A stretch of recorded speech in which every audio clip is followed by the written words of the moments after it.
Bernie Sanders' climate change is more radical than his opponents and more likely to succeed. This is a great article from The Intercept. So if you tried to design a program with the aim of offending the top brass of the world's most powerful corporations and the politicians whose careers they bankroll, you'd get something like what Bernie Sanders unveiled today in his $16.3 trillion Green New Deal platform. We need a president who has the courage, the vision, and the record to face down the greed of fossil fuel executives and the billionaire class who stand in the way of climate action. Echoing also Franklin Delano Roosevelt's message, we need a president who welcomes their hatred. That is from Senator Bernie Sanders.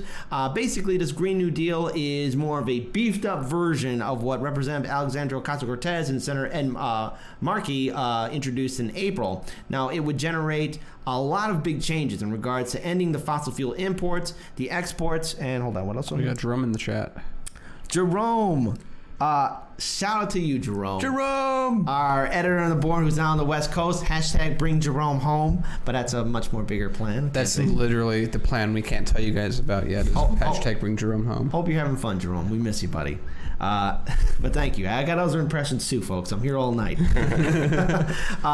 So it's talking about dealing with decarbonization, home and abroad. It's talking about rebuilding our infrastructure, introducing green technologies, protecting our ecosystems, and it's as enough. So there's a couple other things in here too. It's basically talking about getting rid of the cash for clunkers, a financial assistance program to scale up electrical vehicle usage, plans to boost public transportation ridership by 65% by 2030, a requirement that Congressional Budget Office work with the Environmental Protection Agency to give new legislation on climate score, and also ensure that the indigenous rights of people, especially indigenous people, are protected, and also dealing with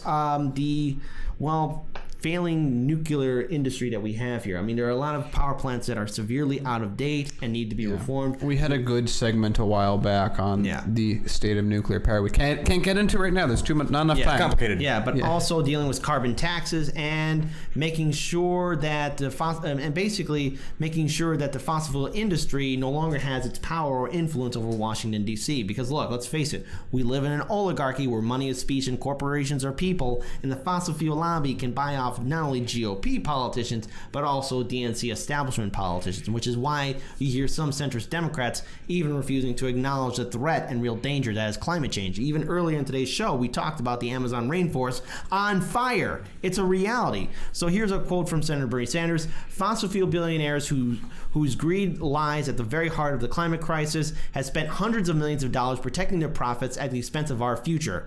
And we will do whatever it takes to squeeze every last penny out of the earth, and we'll do whatever it takes to squeeze every last penny out of the earth.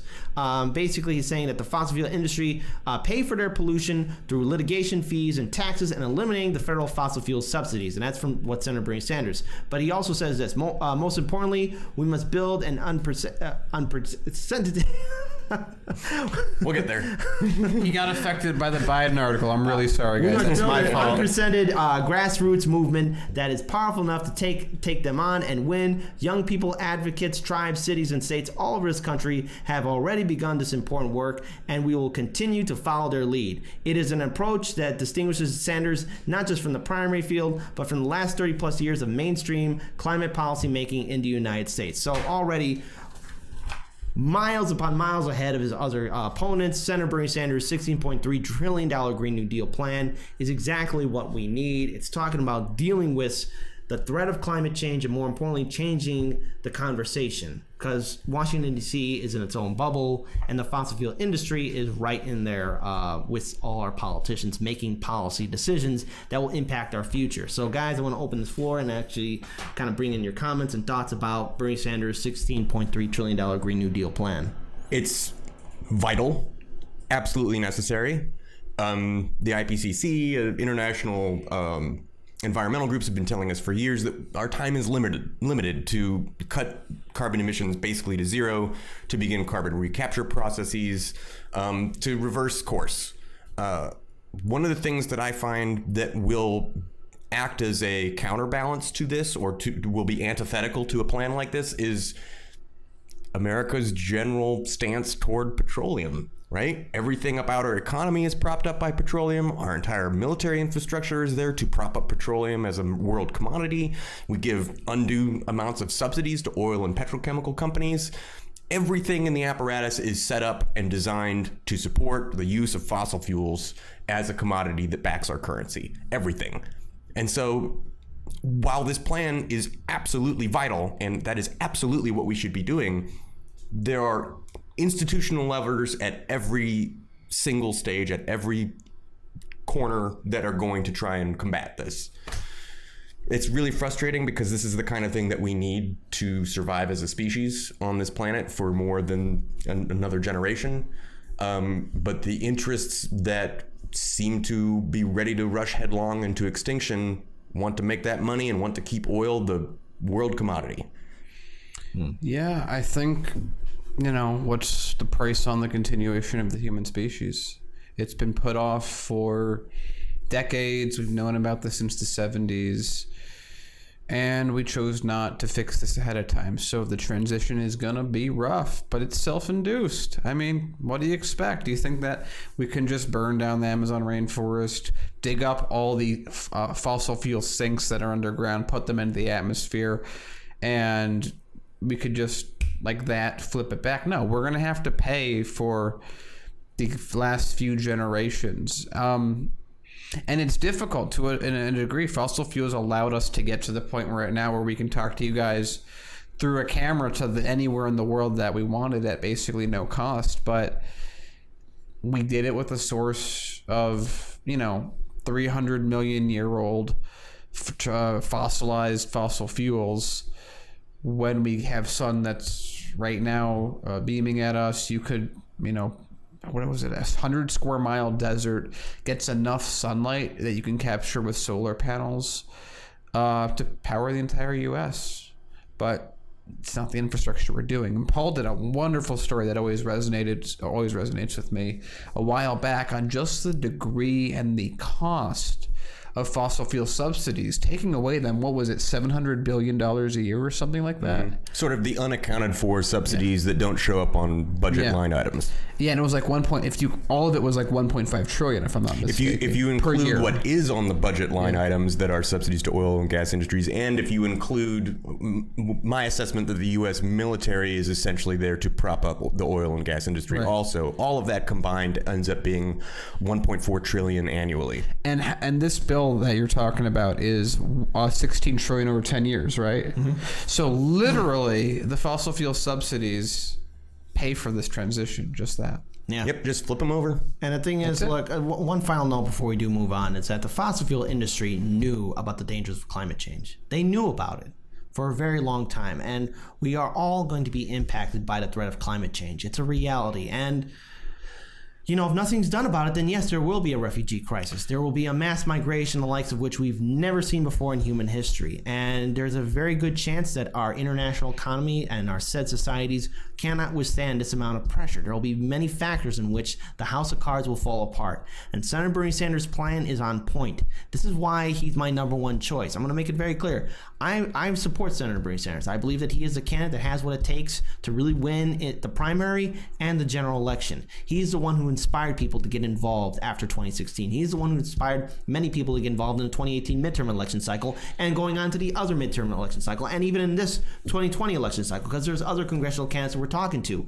And just a few that we have spoken to, universally across the board, Senator Bernie Sanders inspired them, got them involved to step up. We're hearing the same thing.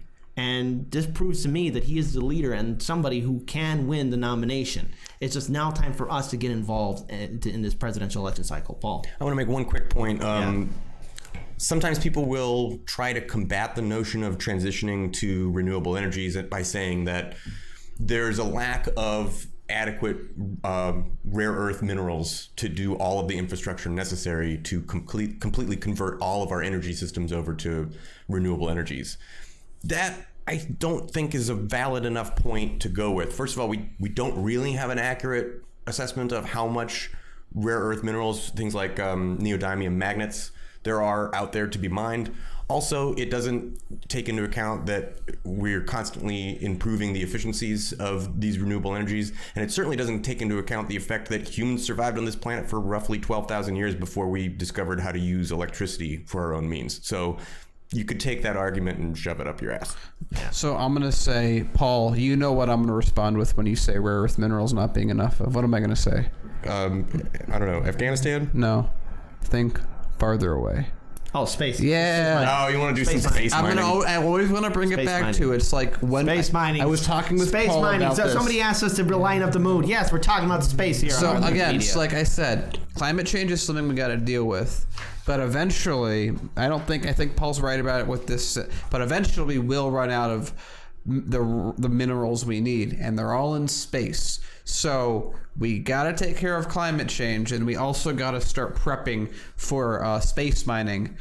Because that's the future I want to live in. Just because so long as we get have- off the planet. We can't live on this planet forever, and we can do both at the same time. Most of the technologies, I mean, half the stuff that you're probably wearing watching this was technology that was created as a byproduct of us going to the moon.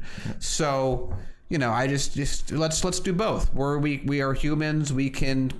I mean, literally, we have the ability to stop hunger. We can do all these things if we just choose to. The only thing that we're really arguing about is priorities. And I, for one, want to, in 60 years, talk to people and have them. I want the conversation to be, wow, you guys really gave us a better future. And I don't want the conversation to be, do you remember what beef tastes like? Do you remember what it was like to have coffee, which is going to go extinct eventually, along with chocolate. So that's sad. already pretty much done. Yeah. I think avocados too. We're going to lose some stuff. I mean, there is a price to pay Rubber for what trees. we've done. Rubber trees going extinct. Yeah. Interesting fact about rubber: we cannot synthesize a material that has the same kind of strength and heat resistance for use in tires, particularly for landing planes. We can't synthesize anything as good as rubber. Interesting. Wow.